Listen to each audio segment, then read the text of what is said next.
Bueno, como ya saben, venimos hablando de la cultura del Evangelio. La cultura del Evangelio, hablábamos que era cultura y es todo eso que nos influye y nos da una identidad, a nosotros.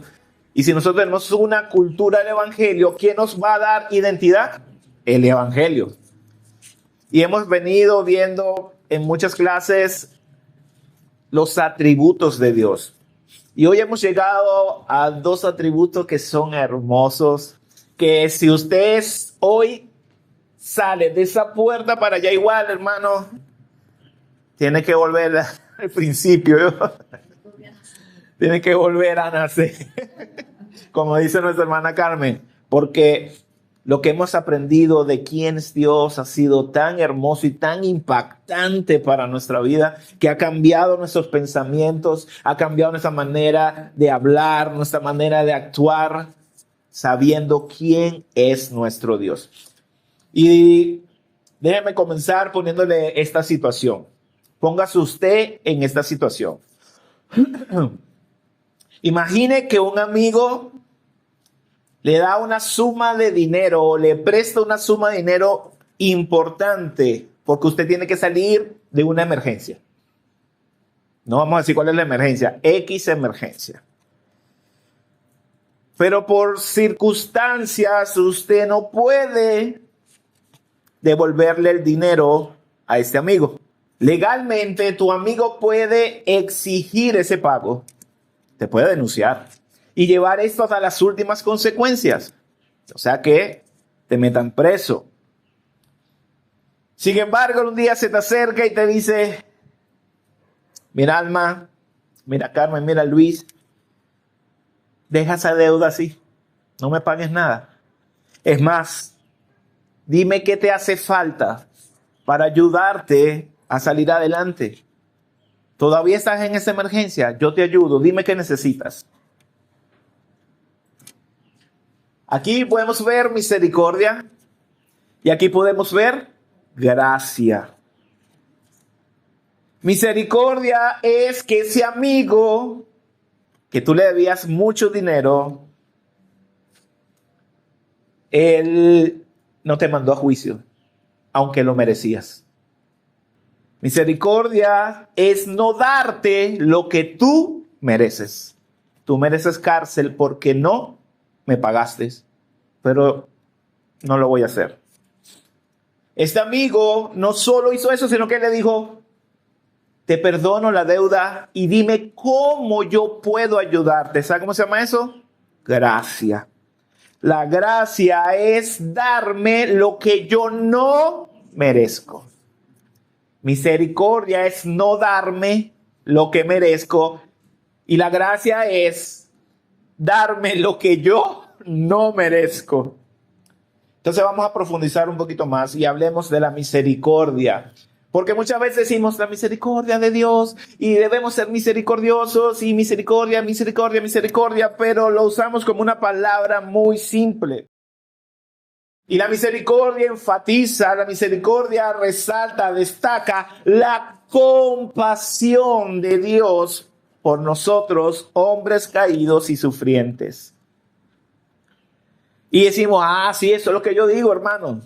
Sí, pastor, ese es mi concepto, hermano. Usted sabe qué es compasión. Compasión es un amor profundo. Compasión es ser empático. ¿Sabe qué es ser empático? Cuando yo me pongo en el lugar de la otra persona. Entonces, ese amor profundo, siendo empático, ¿a qué? A una respuesta de miseria y debilidad humana. Eso es lo que hace el Señor. Su amor profundo lo mueve a ponerse en nuestro lugar, a ver que nosotros no podemos hacer nada. Vea la misericordia de Dios como la respuesta de Dios a nuestra miseria, a nuestro desamparo como pecadores. Nuestra condición era que estábamos muertos en nuestros delitos y pecados, en una miseria absoluta, no podíamos hacer nada. Entonces Dios tuvo amor, Dios tuvo empatía por nosotros, que no podíamos hacer nada. Es que yo voy a ir a la iglesia a buscar a Cristo. Hermano, tú no vas a buscar a Cristo. Nunca vas a buscar a Cristo. Cristo te va a buscar a ti. Porque si estábamos muertos, ¿qué hace un muerto? Usted dice, ese está muerto. Tú le dices, párate, anda para el hospital para si te resucitan. El muerto se para así y voy. Así estamos nosotros espiritualmente muertos. No podemos hacer nada. Pero Dios tuvo misericordia por nosotros. El doctor Sproul comenta que la misericordia es la respuesta compasiva de Dios a la condición miserable en la que nos encontramos a causa del pecado. Nuestra miseria no es solo física, nuestra miseria no es solo emocional, es fundamentalmente nuestra miseria es espiritual. Como criaturas caídas, culpables ante un Dios santo. Ahora, ¿cómo demuestra Dios su misericordia? Primero, lo demuestra por su gran amor. Eso lo podemos ver en Efesios capítulo 2, versículo 4 y 5, que dice, escúcheme, pero Dios que es rico en misericordia. No es que, hermano, es que, mire, no es que Dios tiene misericordia, no es que Él tiene un poquito, es rico en misericordia. Y por su gran amor con que nos amó, aún estando nosotros muertos en nuestros pecados, nos dio vida juntamente con Cristo. ¿Cómo demuestra Dios su misericordia? Por su bondad, Tito 3, 4, 5. Pero cuando se manifestó la bondad de Dios nuestro Salvador y su amor hacia la humanidad, Él nos salvó, no por obras de justicia que nosotros hubiéramos hecho, sino conforme a su misericordia. ¿Cómo se manifiesta la misericordia de Dios? Siendo bueno, perdonándonos. Salmo 86:5 dice, porque tú, Señor, eres bueno y eres perdonador, grande en misericordia para con todos los que te invocan. Ay, ay, ay. Yo le doy gracias a Dios por su misericordia. Lamentaciones 3:22 dice, por la misericordia de Jehová no hemos sido consumidos. Yo puedo decir hoy, por la misericordia de Dios, yo no he sido consumido, porque nunca decayeron sus misericordias para conmigo, ni para con ustedes. ¿Quién alcanza misericordia? La gran pregunta, ¿quién alcanza misericordia? Yo corro a la misericordia de Dios. Yo busco la misericordia de Dios. Romanos 9:15 dice, tendré misericordia del que yo tenga misericordia. Dios tiene misericordia de que Él quiera. Trague grueso. Entonces, hermanos, en pocas palabras, la misericordia es no darnos lo que merecemos. ¿Y qué merecemos? Bueno. La ira. Y Dios retiene este castigo. Dios retiene este juicio. Aunque lo merecemos, y se inclina a ayudar, a socorrer al pecador. El pastor Miguel Núñez hizo un comentario que a mí me llamó mucho la atención. Escucha. Una de las cosas que debe hacernos recobrar mayor peso acerca de nuestro pecado es pensar que un Dios infinitamente misericordioso, y ya entendiendo la misericordia como se las he explicado, Dios infinitamente misericordioso se atreve a mandar individuos al infierno porque pecaron. Sin duda, el pecado tiene que ser algo infinitamente horrendo para Dios para que Él haga esto. Un Dios compasivo, un Dios lleno de amor. Imagínese la gravedad del pecado. Ay, ay, ay. Entonces no vea la misericordia de Dios como algo débil. Ay, sí, que Dios no tiene nada de debilidad. Tampoco es algo sentimental que Dios sintió y no. Dios no se mueve por sentimientos, sino la misericordia de Dios es soberana y es poderosa.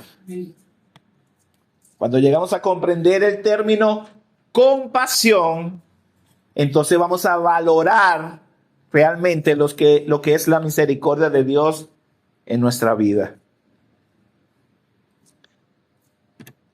Ahora hablemos de la gracia. La gracia es el favor, es la dádiva, es el regalo que nosotros no merecemos. Es inmerecido. Y podríamos decir que es la inclinación soberana y generosa de Dios a bendecir a quienes por sí mismos solo merecen juicio y condenación. Lo vuelvo a decir.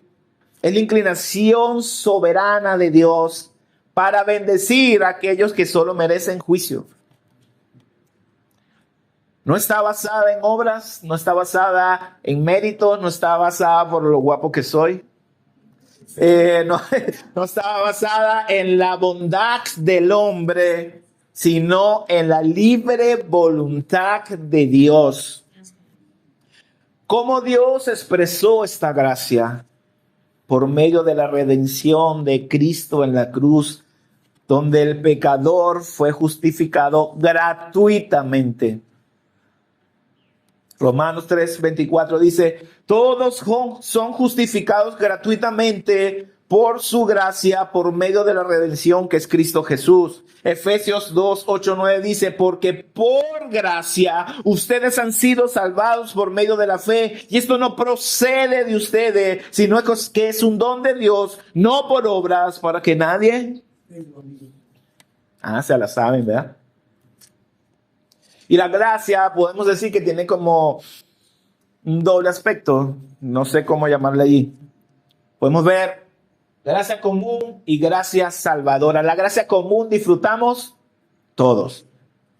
¿Qué es la gracia común? Bueno, beneficios generales que Dios derrama sobre toda la humanidad. Vida, provisión, orden. Salmo 145, versículo 9 dice, el Señor es bueno para con todos y su compasión sobre todas sus obras. Vea la palabra compasión. Ya yo le dije qué significa. Mateo 5:45 dice, su Padre que está en el cielo hace salir el sol sobre malos y hace llover sobre justos. Eso es la gracia común. Dios cuida su creación. Pero esa gracia salvadora, como algunos le dicen, gracia salvífica, se limita solo a los elegidos, solo a los que han sido atraídos a la presencia de Dios, otorgando en ellos perdón, otorgando en ellos regeneración, otorgando en ellos vida eterna. Entonces, en una ocasión yo les había hablado a ustedes del orden de la salvación. Y eso está en Romanos 8, 29, 30, que dice, porque a los que de antemano conoció, también los predestinó a ser hechos conforme a la imagen de su Hijo, para que él sea el primogénito entre muchos hermanos. Y a los que predestinó, a esos también llamó, y a los que llamó, a esos también justificó, y a los que justificó, a esos también glorificó. Y déjame hablarle un poco de esto, porque cuando hablamos de la gracia, usted dice, yo quiero ver la gracia en acción. Aquí está la gracia en acción. ¿Cómo esa gracia tú la puedes ver? Así. Primero que nada, Dios te conoció. Efesios 1:4 nos dice que porque Dios nos escogió en Cristo. ¿Qué hizo Dios? ¿Qué hizo? Antes de la fundación del mundo. Hermano, escúchame. Antes de que todo fuera creado, ya Dios te había escogido para que fuéramos santos. Y para los que ven los videos por las redes, ¿verdad? No es un santo ahí como la iglesia católica, un muñeco ahí viendo hacia el pecho. No. Santo es que somos apartados para vivir conforme al llamamiento santo que hemos recibido por parte del Evangelio.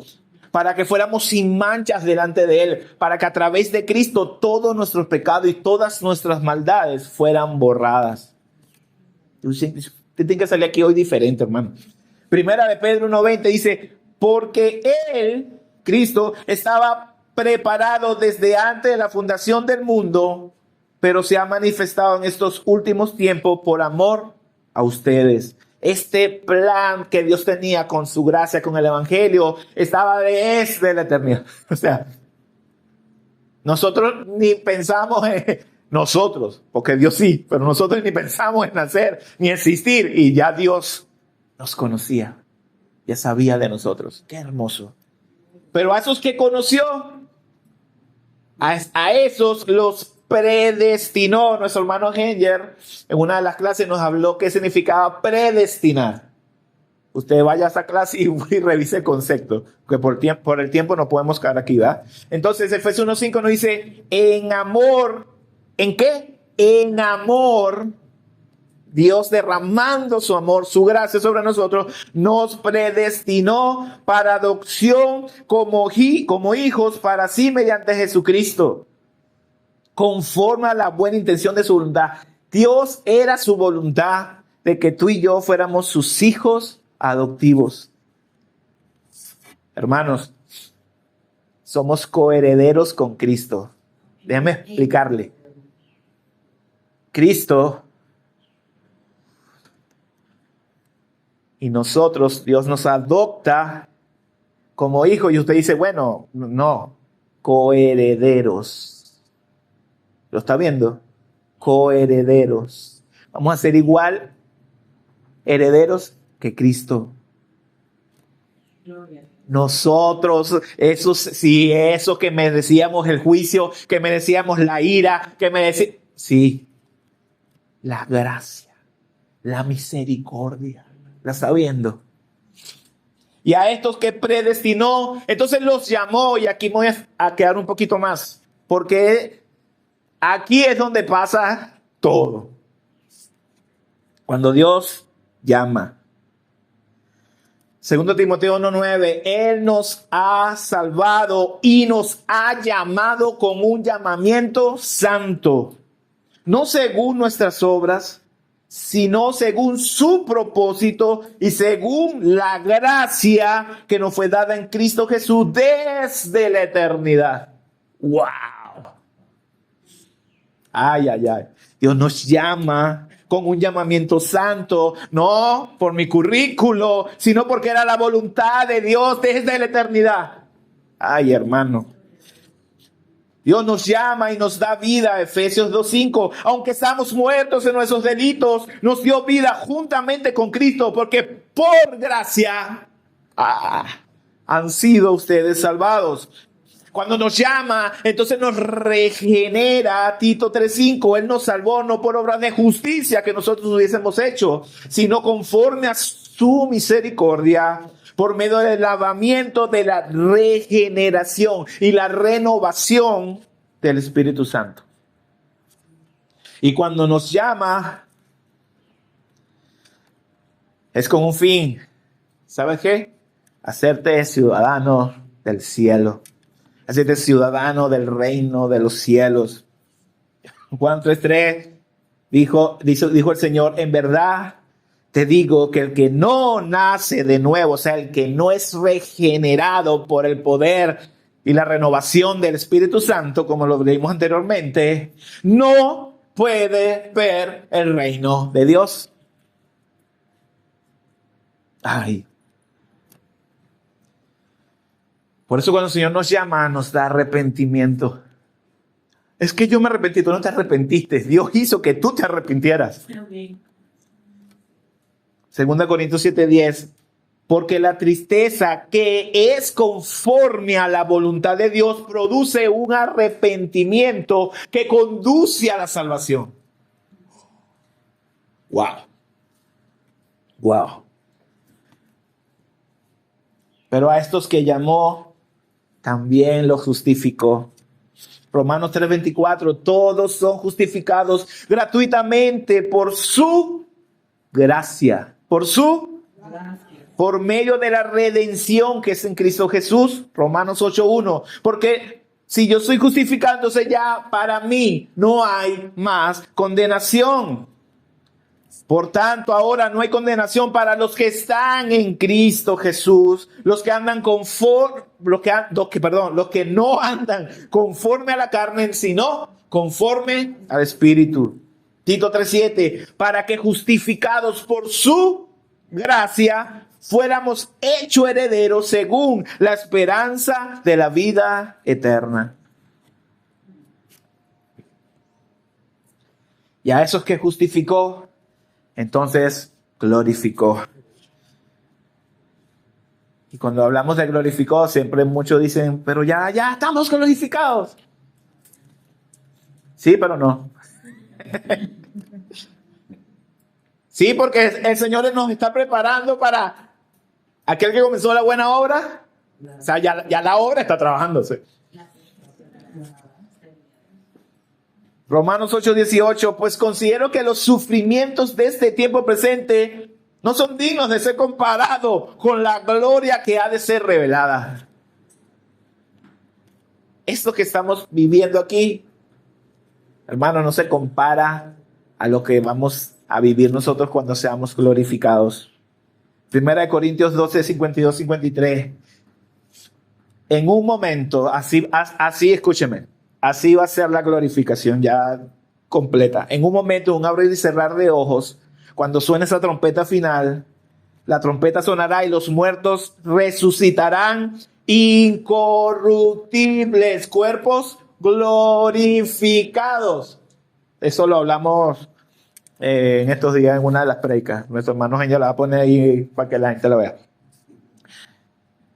Vamos a resucitar con cuerpos incorruptibles y nosotros seremos transformados. Déjenme decirles, seremos glorificados ya en totalidad, porque es necesario que esto corruptible se vista de incorrupción y esto mortal se vista de inmortalidad. Glorificados. Filipenses 3:21, el cual transformará el cuerpo de nuestro estado de humillación en conformidad al cuerpo de su gloria por el ejercicio del poder que tiene para sujetar todas las cosas al mismo. Así va a ser nuestra glorificación. Y el mismo Dios de paz los santifique por completo en todo su ser espiritual, mi cuerpo, sean preservados irreprensibles para la venida de nuestro Señor Jesucristo. 1 Tesalonicenses 5:23. Y termino aquí con 1 Juan 3:2, que dice, amados, ahora somos hijos de Dios. Amén. Y aún no se ha manifestado lo que habremos de ser. Pero sabemos que cuando Cristo se manifieste, seremos semejantes a Él, porque lo veremos como Él es. Ahí vamos a ser glorificados. Entonces, mi hermano, mire, yo puedo pasar toda la mañana aquí hablando de esto. En resumen, la misericordia nos libra del castigo y la culpa que merecemos.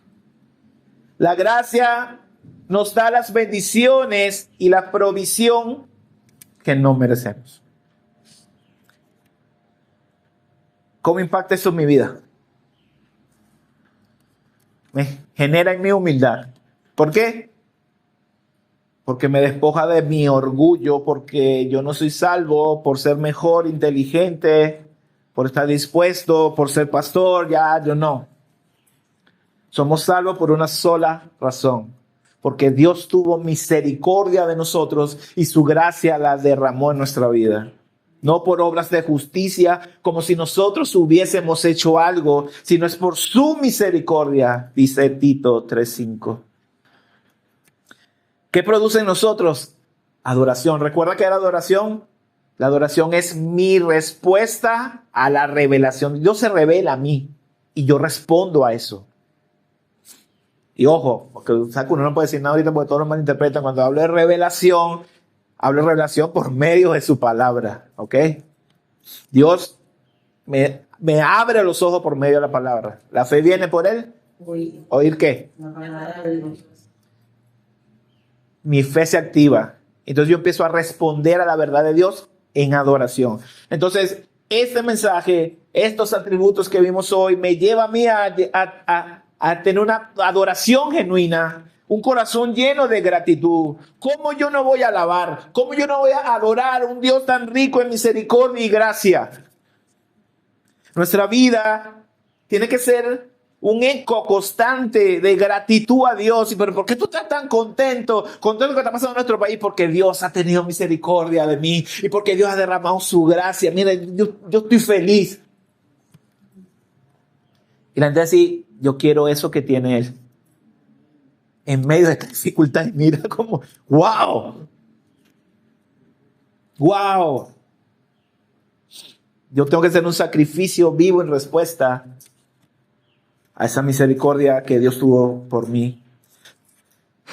También nos da, hermano, consuelo. Nos da seguridad.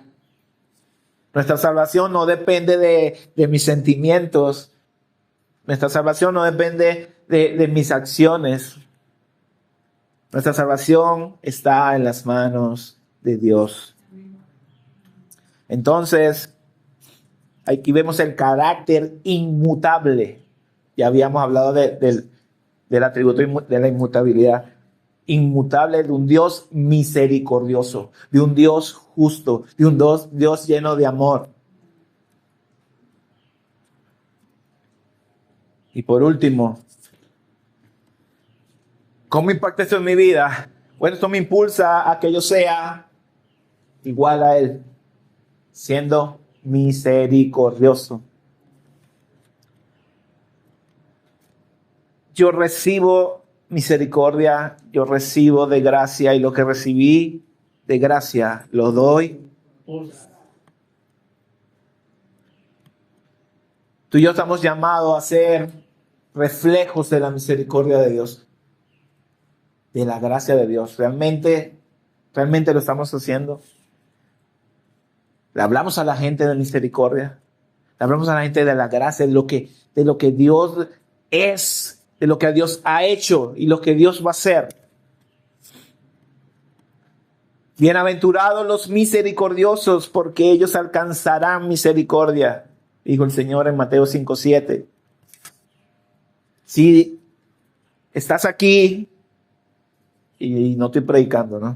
Pero si estás aquí, mi hermano, y tienes algo en contra de alguien, o alguien tiene algo en contra de ti, muestra misericordia. Con aquel que te ofende, con aquel que te hiere, proclama el Evangelio. Proclama el Evangelio. Este mensaje tan hermoso de la misericordia y la gracia de Dios lo necesita un mundo lleno de tanta miseria. A veces me cuestiono y digo, sí, venimos a la iglesia, publicamos por las redes, pero ¿cuántas personas están leyendo en nuestra vida que Dios tuvo misericordia por nosotros? Que Dios derramó de su gracia. Porque no porque yo llene mis redes sociales de mensajes de Dios significa que yo esté en Dios. ¿Qué me hace ver que yo estoy en Dios? Los frutos que yo estoy dando. Ese fruto del Espíritu Santo.